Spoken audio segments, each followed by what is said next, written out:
Les facultés, quelles sont-elles? Premièrement, on a la clairvoyance.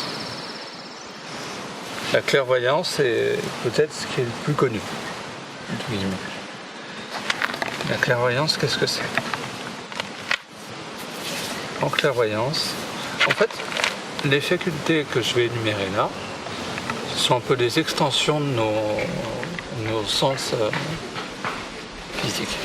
Donc ce sont les sens un peu subtils. Donc forcément, la clairvoyance, c'est l'extension de la vision sur Terre. C'est-à-dire que quand on est clairvoyant, on va pouvoir voir à des distances infinies, ou en tout cas extrêmement grandes. On peut être au Japon, au Canada, ou j'en sais rien. Par exemple aussi, la clairvoyance va nous permettre de voir l'invisible. Donc les êtres de l'invisible dont je parlais dans la dernière vidéo. Ça va nous permettre de les voir. Déjà, pour quelqu'un qui souffre, ça va lui permettre de savoir qu'il n'affabule pas, qu'il n'est pas en train de se tromper. Et encore une fois, si vous ouvrez ça, ça va transcender votre vie. C'est-à-dire que votre conscience des choses va évoluer, va changer, va passer à un niveau supérieur. Ça, c'est important. Donc la clairvoyance, c'est l'extension de la partie physique.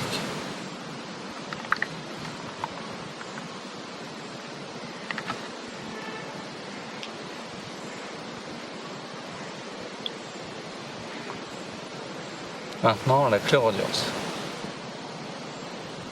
Comme je le disais juste à l'instant, c'est l'extension de l'audition chez nous, sur Terre. Donc avec la clairaudience, qu'est-ce qu'on va faire? On va pouvoir entendre l'invisible. Il va pouvoir nous parler. C'est-à-dire que nos guides spirituels vont pouvoir nous parler. Et ne vous inquiétez pas, je ferai une vidéo vraiment spécifique dans pas très longtemps sur les guides spirituels et sur les anges gardiens.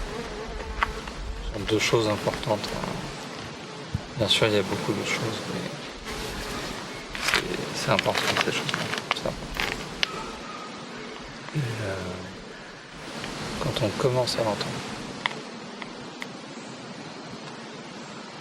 effectivement, il va y avoir deux types de voix, je n'en ai déjà parlé. Mais je vais le redire parce que c'est important. Pourquoi? Parce que ces deux voies-là vont passer souvent par la clairaudience. Il y a la première, celle qui va vous apporter de l'amour, celle qui va être légère pour vous, qui va être remplie d'une certaine douceur, mais aussi très douce.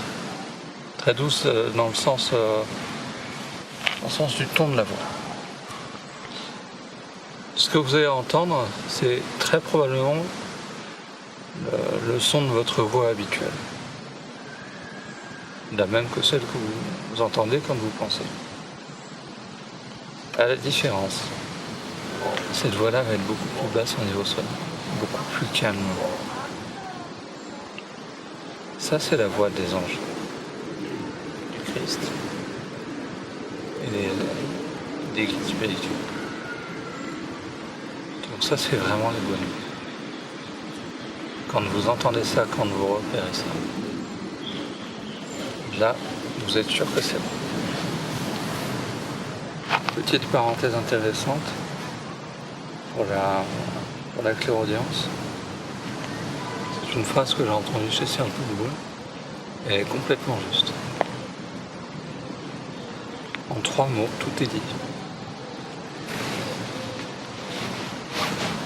Souvent, après les tournages, et quand je regarde mes vidéos, je me dis, mais c'est bizarre parce que je vais pas vraiment dans les détails.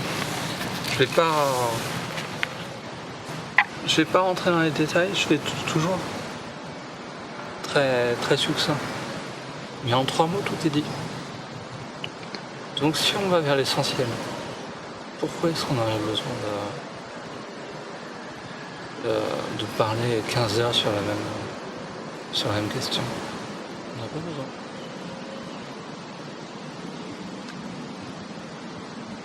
Et c'est ce que vous avez remarqué quand vous allez vous mettre à l'écoute et que votre clairaudience sera ouverte.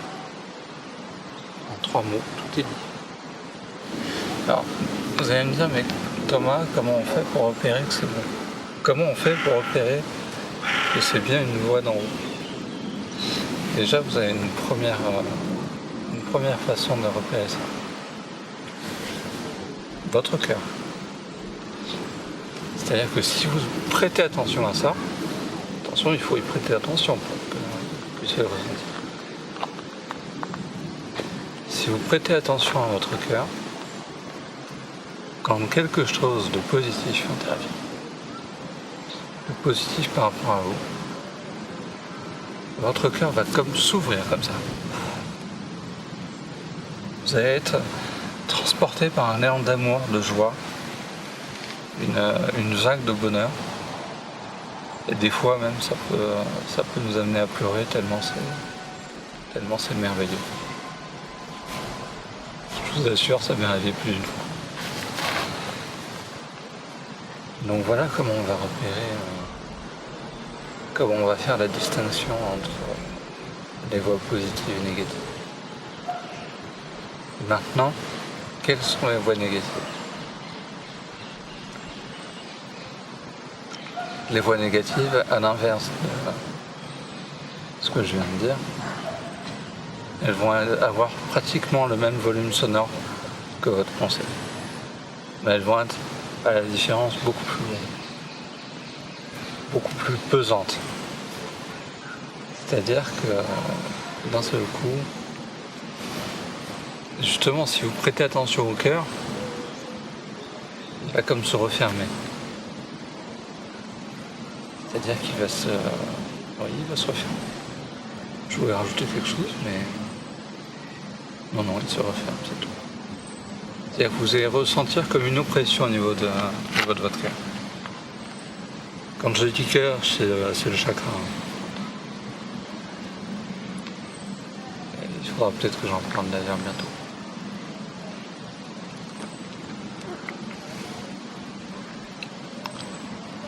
Ces voix-là.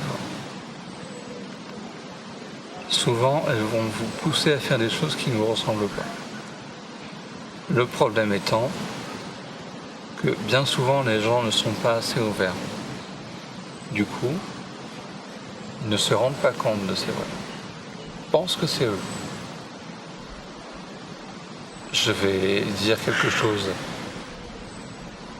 d'un petit peu alarmiste, j'en suis désolé. Croyez-moi. Mais malheureusement, à l'heure actuelle, il y a énormément de suicides à cause de ça. C'est-à-dire que l'ombre,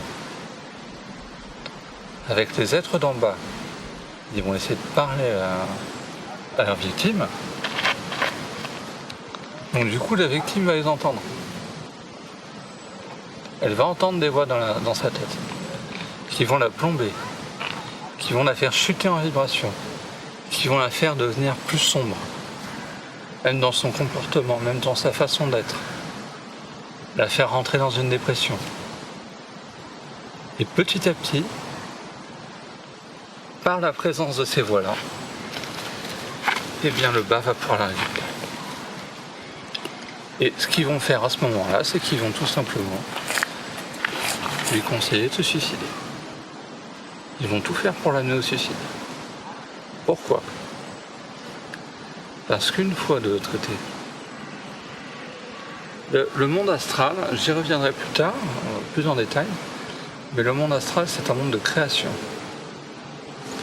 Donc celui qui meurt dans la souffrance, même l'être le plus élevé spirituellement, qui meurt mal, qui s'il meurt de la souffrance, il va rester coincé dans sa mort. Il va revivre sa mort indéfiniment. En tout cas, le temps que cette situation devienne plus supportable. Et de ce fait, il va être assez bas en vibration quand il va mourir. Donc, au lieu de partir vers les plans supérieurs, les plans d'amour qui étaient prévus à la base, il va rejoindre le bas. Il va être coincé là-bas. Alors attention, celui qui vient d'en haut ne sera pas toujours coincé là-bas. Pourquoi ? Puisque la nature revient toujours au galop, comme on dit. Donc à un moment, il va comprendre, il va prendre conscience de ce qui s'est passé, et il va naturellement remonter vers les plans supérieurs. Mais ça va prendre du temps. Et il va très certainement avoir besoin d'aide. Donc ça, c'est le but de l'ombre. Je le dis cash, je sais que ça ne plaît pas d'entendre ça. Et croyez-moi, je n'aime pas vraiment parler de ce genre de choses. Mais on a une période où il faut dire certaines choses. Donc, attention. Attention à ces voix-là. Prêtez vraiment attention à celles qui viennent de là-haut. Celles qui font que votre cœur s'ouvre, que votre joie intérieure se déploie. C'est très important, c'est essentiel même.